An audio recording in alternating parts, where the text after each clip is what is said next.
Salve, salve, gurizada! Então, hoje eu, João, Henrique, o Thiago e também juntamente com o Alexandre, a gente vai estar explicando um pouquinho mais sobre o som. E vocês vão entender melhor o que é o som e outras coisas também que vocês vão ver ao longo do vídeo. Então é isso aí.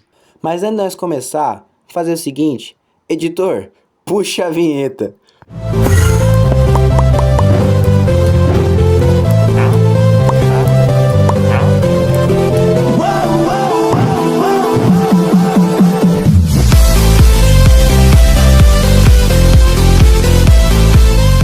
Primeiro de tudo, vamos falar sobre o que é o som, que meu amigo Alexandre vai explicar muito bem. Quando uma vibração é produzida por algum objeto, uma onda sonora é produzida, e essa onda é percebida pela audição humana. Essa onda é o som. Além disso, a onda sonora tem algumas características, como a altura, intensidade e timbre. A altura determina se o som é grave ou agudo. Quanto mais vibrações uma onda produz por segundo, maior a frequência da onda, que é medida em Hz, e o mais agudo é o som. Se a onda possui menos ondulações por segundo, ela é mais grave, pois possui menor frequência.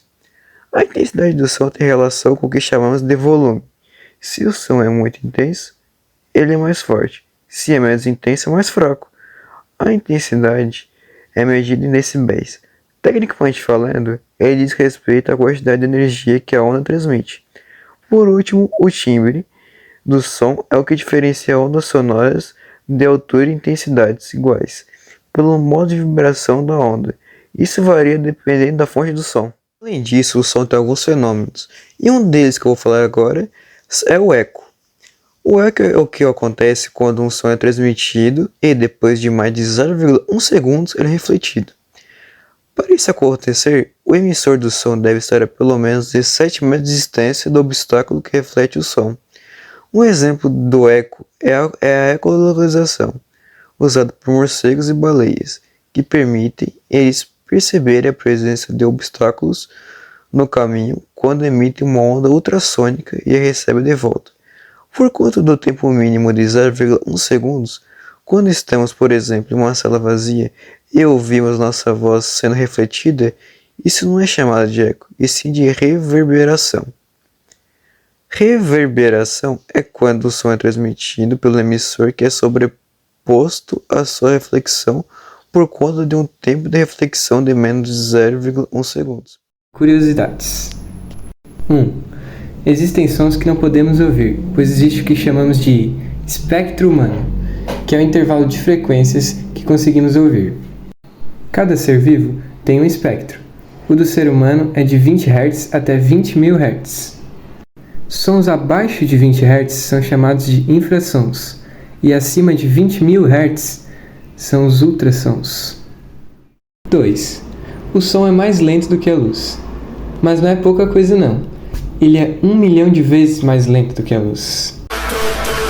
Enquanto a luz tem uma velocidade de 3 vezes 10 na 8 metros por segundo, a do som é de 340 metros por segundo, ou seja, aproximadamente 1 milhão de vezes menor.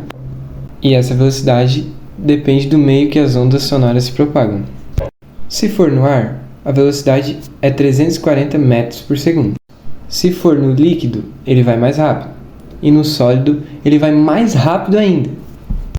É legal falar também que a gente falou do sólido, líquido e gasoso, porque o som precisa de um meio material para se propagar. Por isso, em outras palavras, não tem som no espaço, porque lá é só vácuo, então não dá para ouvir nada. Então uma explosão lá é muito mais sem graça.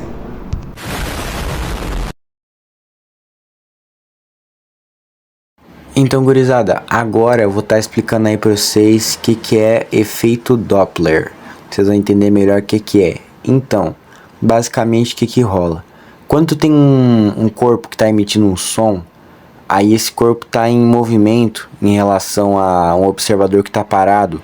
Assim, quando ele está chegando, assim, quando ele está perto desse observador, a frequência ela aumenta, então parece que o som fica mais agudo por causa disso.